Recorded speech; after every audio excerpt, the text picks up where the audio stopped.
படிக்கும் பழக்கம் வந்தால் சிந்திக்கும் திறன் வரும், சிந்திக்கும் திறன் வந்தால் அறிவு பெருகும் என்ற அப்துல் கலாம் அவர்களின் வார்த்தைக்கு இணங்க பல நல்ல நூல்களை தேடி பிடித்து படிக்க தெளிவு பெற வழிவகுக்கும் இப்பகுதி புத்தகம் படி.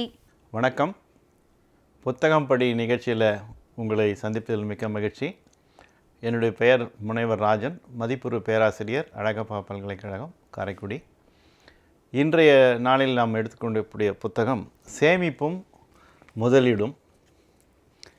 இன்றைய சூழ்நிலையில் கிராமப்புறத்தில் எடுத்துக்கொண்டாலும் சரி, நகர்ப்புறத்தில் எடுத்துக்கொண்டாலும் சரி, சரியான வகையில் சேமிப்பதற்கு திட்டமிடாததால் நிறைய தனியார் நிறுவனங்களில் மக்கள் சேமித்து அதனுடைய பயனை அனுபவிக்க முடியாமல் நிறைய பேர் இன்றைக்கி அவருடைய முதலீடுகளை இழந்து நிற்பதை நாம் பார்க்கின்றோம்.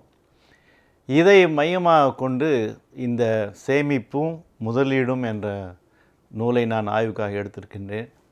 இதனுடைய ஆசிரியர் சிவகாசி மணிகண்டன் என்பவர். இவர் கிராமப்புறத்தை சார்ந்தவர். இவர் சிறு சேமிப்பு முகவராக தன்னுடைய தொழிலை ஆரம்பித்து தற்பொழுது மியூச்சுவல் ஃபண்ட் என்று சொல்லக்கூடிய தற்போதைய முதலீடுகளுக்கெல்லாம் ஆலோசகராக இருந்து வருகின்றார். இவர் தன்னுடைய அனுபவத்தையும் அவர்களுடைய பயனாளிகளையும் மனதில் வைத்து கொண்டு தான் இந்த நூலை எழுதியிருக்கின்றார்கள். முதலில் சேமிப்பு தேவையா என்ற ஒரு கேள்வி இருக்கும். ஒருவருடைய வாழ்க்கையிலும் அவருடைய வருமானத்திலே 30% சேமிக்கும் பழக்கம் உடையவர்கள் அவருடைய வாழ்நாளிலே பண கஷ்டத்தை அனுபவித்ததே இல்லை என்பதை அவர் ஆணித்தரமாக எடுத்திருக்கின்றார். அடுத்தது சேமிப்பு எடுத்து சொல்லும் பொழுது முக்கியமாக நமக்கு தெரிந்தது வங்கி சேமிப்பு தான் தெரியும்.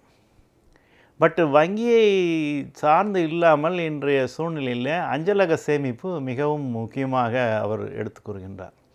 அது மட்டும் இல்லாமல் அஞ்சலக சேமிப்பு பாதுகாப்பானது என்று சொல்லுகின்றார். அந்த சேமிப்பில் பார்க்கும்போது தனிநபர் சேமிப்பு கணக்கு ஒன்று மட்டும்தான் நமக்கு தெரியும். அதில் ஆர்டி என்று ஒன்று, ஒவ்வொரு மாதமும் நம்ம குறிப்பிட்ட தொகையை சேர்த்து கொண்டே வருமானால் அது ஒரு குறிப்பிட்ட நாட்களுக்கு பிறகு அதுக்கு அதிக வட்டியுடன் சேமிப்பு தொகை வரும். அதே போல் கிசான் விகாஸ் பத்திரம் என்று ஒன்று இருக்கின்றது. அதை பற்றியும் அவர் எடுத்துருக்கணும். இது டேர்ம் டெபாசிட்ஸ் என்று சொல்லுவார்கள். அதாவது 3 ஆண்டுகள், 2 ஆண்டுகள், 5 ஆண்டுகள் நமக்கு தேவைக்கு ஏற்றார் போல வைத்துக்கொள்ளலாம். அடுத்தது சேமிப்பு அவர் என்ன சொல்கிறாருன்னா,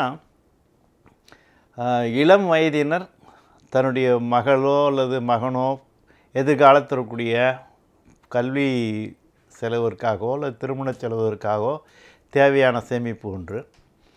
அடுத்தது வயது முதிர்ந்தவர்கள் அல்லது முதியவர்கள் அவர்கள் ஓய்வு காலத்தில் எல்லாருமே அரசாங்கத்தினுடைய பென்ஷனை எதிர்பார்த்து இருக்குன்னு சொல்ல முடியாது. அப்போ அவங்க ஓய்வு பெற காலத்திலே தன்னுடைய பிள்ளைகளை நம்பி இல்லாமல் அவர்களுக்கு ஓய்வு பணத்தை எவ்வாறு சேமிப்பது, இந்த 2 வகையான சேமிப்புகளை பற்றி அவர் எடுத்து கூறுகின்றார். அப்போ நம்ம சேமிக்க வேண்டியவர்கள் எந்த மாதிரி சேமிப்பு நமக்கு தேவை, வாழ்க்கையில் பின்னாடி பிள்ளைகளுக்காக நம்ம சேமிக்க போகிறோமா இல்லை நமக்கே சேமிக்க போகிறோமான்றது அவர் தெளிவாக இருக்கணும் சேமிப்பு. அடுத்தது அரசாங்கத்தை சார்ந்த முதலீடுகளை மட்டும் நீங்கள் எடுங்கள். தனியார் நிறுவனத்தை அவர் என்கரேஜே பண்ணுறதில்ல. ஏன்னு சொல்லும்பொழுது நான் முதல்லையே சொன்னது போல் தனியார் நிறுவனங்கள் முதல்ல வட்டி ஆசைக்கு அமைப்பார்கள், ஆனால் நிரந்தரமாக இருப்பார். நிறைய நிறுவனங்கள், நம்ம எதையும் குறிப்பிட்டு சொல்ல விரும்பவில்லை, நிறைய நிறுவனங்கள் நிறைய பாதிப்பு உண்டானவர்களை நம்ம அன்றாட செய்தித்தாள்களை பார்த்து கொண்டிருக்கின்றோம். அடுத்தது சேமிப்பில் பார்த்திங்கன்னா இன்றைக்கி வரக்கூடிய முக்கியமான இதில் வங்கி சேமிப்பு, தபால் அலுவலக சேமிப்பு சொன்னோம். இது இல்லாமல் இப்போது தற்போதைய சூழ்நிலையில் பங்கு சந்தை முதலீடு என்றும் கூறுகின்றார்கள். அதற்கடுத்து மியூச்சுவல் ஃபண்ட் என்று சொல்லுகிறார்கள்.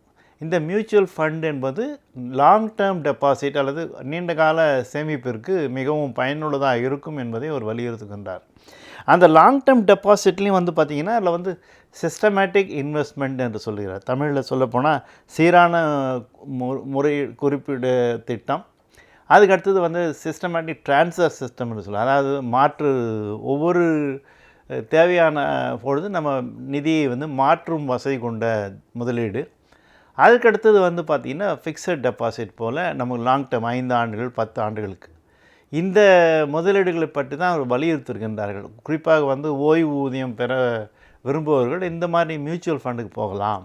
இல்லை முக்கியமாக அதில் வந்து சொல்ல வர்றாருன்னா, வயதான காலத்தில் கஷ்டப்படுபவர்களுக்கு வந்து 2 முக்கியமாக சொல்கிறார்.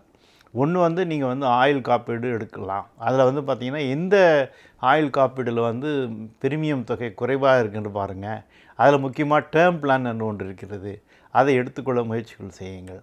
அதே போல் ஓய்வு பெறக்கூடிய வயதில் தான் பார்த்திங்கன்னா மருத்துவ செலவுகள் மிகவும் அதிகமாக இருக்கும். அப்போ சொல்லும்போது ஒவ்வொரு குடும்பத்திற்கும் நீங்கள் வந்து மருத்துவ காப்பீடு எடுத்துக்கொள்ளுங்கள் என்பதை வலியுறுத்தியிருக்கின்றார்கள். குறிப்பாக வந்து சீனியர் சிட்டிசன்ஸ் என்று சொல்லும்பொழுது அவர்களுக்கு வந்து குடும்ப மதிப்பீடு பாலிசின்னு ஒன்று இருக்குது, அல்லது வயது வந்தவர்களுக்காக தனியாக மதிப்பீடு பாலிசி ஒன்று இருக்கின்றது. அவங்களோட வயது வந்தவர்களுக்கு எடுக்கும்பொழுது தான் அந்த வயதான காலத்தில் வந்து மருத்துவ செலவை நம்ம கவனிப்பதற்கு அல்லது அவர்களுக்கு ஓய்வூதியம் போதாத சூழ்நிலையில் இந்த மருத்துவ காப்பீடு மிகவும் பயனுள்ளதாக இருக்கும் என்று வலியுறுத்தியிருக்கின்றார். அதே போல் நமக்கு வந்து எமர்ஜென்சி செலவுன்னு ஒரு செலவுகள் வரும். அன்றாட வாழ்க்கையில் வந்து மாத சம்பளம் சேமிப்புலாம் பார்க்கும்பொழுது திடீரென ஒரு மருத்துவ செலவு வரும், திடீரென திருமண செலவுகள் வரும். அந்த மாதிரி செலவுகள் திடீர்னு கொரோனா பீரியடில் வந்து பார்த்திங்கன்னா வருமானமே இல்லாத சூழ்நிலை வரும். அப்போ அவர் என்ன சொல்கிறாருன்னா, லாங் டேர்ம் டெபாசிட் அல்லது சேவிங்ஸ் மந்த்லி அல்லது ஆனுவல் சேவிங்ஸ் இல்லாமல் ஒரு 6 மாதத்துக்கு உண்டான செலவினங்களுக்கான தொகையை ஒரு தனி முதலீடாக நீங்கள் வச்சுக்கணும். அதை வந்து ஃபிக்ஸட் டெபாசிட்டில் போடக்கூடாது, சேவிங்ஸ் அக்கௌண்ட் வச்சுக்கிட்டு பயன்படுத்தணும் அப்படின்றத அவர் வலியுறுத்துகிறார். அதே போல் இன்சூரன்ஸ் பாலிசி வந்து ஒரு தனிநபருக்கு வந்து எவ்வளோ எடுக்கலான்னு கணக்கு பார்க்கும்போது அவர் என்ன சொல்கிறாருன்னா, நம்ம ஓய்வு பெறும்போது தான் அந்த பணம் வரும். அப்போ ஓய்வு வரும்போது நமக்கு வந்து ஓய்வூதியம் வருமா வராதான்னு தெரியாது. அதனால் அவர் என்ன சொல்கிறாரு, ஒரு 10 ஆண்டுகளுக்கு நமக்கு சம்பளம் என்ன வருதோ, உதாரணத்துக்கு ஒரு ஆண்டுக்கு வந்து நமக்கு வந்து 3 லட்ச ரூபா, 10 ஆண்டுகளுக்கு வந்து 30 லட்சம்னா நீங்கள் இன்சூரன்ஸ் பாலிசி எடுக்க வேண்டிய தொகை வந்து 30 லட்சத்துக்கு எடுக்கணுன்ற ஒரு கணக்கை அவர் எடுத்து சொல்கிறார். இதெல்லாம் பார்க்கும்போது ஒவ்வொரு மனிதனுக்கும் ஒரு தனி சேமிப்பும் ஒரு முதலீடும் எந்த அளவுக்கு அவசியம் என்பது நமக்கு இந்த நூலின் மூலியமாக தெரிய வருகிறது. அதுக்கு அடுத்தது வந்து சிலர் வந்து இதிலேயே வந்து வரிச்சலுகை உண்டா அப்படின்னு ஒரு கேள்வி இருக்கும்.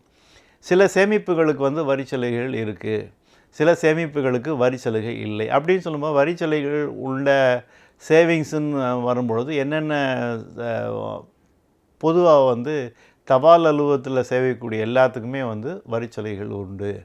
அதே போல் சீனியர் சிட்டிசன் சொல்லுவாங்க, 60 வயசுக்கு மேலே உள்ளவங்க வந்து சேமிச்சாங்கன்னா அவங்களுக்கு குறிப்பிட்ட தொகைக்கு வரலும் வரிச்சலுகை உண்டு என்பதை அவர் வந்து அவருடைய கட்டுரையில் வந்து இடம்பெற்றிருக்கின்றது. அதுக்கு அடுத்தது பார்த்தீங்கன்னு சொன்னால் தங்க முதலீடுன்னு இப்போது புதுசாக வந்துட்டு இன்றைக்கி தங்க விலையை பற்றி நம்ம பார்த்துக்கிட்டே இருக்கின்றோம். ஒவ்வொரு நாளும் எந்த அளவுக்கு ஏறுகின்றது, திடீரென்று இறங்குகின்றது. அப்போ அவர் வந்து தங்கத்திலையும் நீங்கள் முதலீடு செய்யலாம் என்பதற்குரிய கருத்தையும் அவங்க வலியுறுத்தியிருக்கின்றார். ஆக ஒரு சிறிய சேமிப்பு, வங்கி சேமிப்பு முதல் கொண்டு, தபால் அலுவலக சேமிப்பு முதல் கொண்டு, அல்லது குறிப்பிட்ட டேர்ம் டெபாசிட் முதல் கொண்டு, அதே மாதிரி வங்கிகள்லையும் சொல்லும்போது பார்த்தீங்கன்னா தேசிய வங்கிகளில், அரசு வங்கிகளில் தான் நீங்கள் சேமிக்கணும். தனியார் வங்கிகளில் அவர் வந்து ரெக்கமெண்ட் பண்ணுறதில்ல. இது ஏன் சொல்லணும்னா, நிறைய தனியார் வங்கிகளிலும் நம்ம நிறைய நியூஸ் பேப்பரில் பார்க்குறோம், நிறைய பிரச்சனைகள் நமக்கு வந்திருக்கு. அதனால் அவர் என்ன சொல்கிறாரு, அரசு சார்ந்த நிறுவனங்களை மட்டும் நீங்கள் முதலீடுகளை செய்யணும் அப்படின்றத வலியுறுத்துகிறார். ஆக இந்த நூலும் வந்து குறிப்பாக வந்து எல்லா மக்களுக்கும், குறிப்பாக வந்து முதியோர்களுக்கு எந்த வகையில் முதலீடு செய்யலாம் என்பதற்கு சிறந்த ஆலோசனை புத்தகமாக இதை நான் பரிந்துரைக்கின்றேன். நன்றி, வணக்கம்.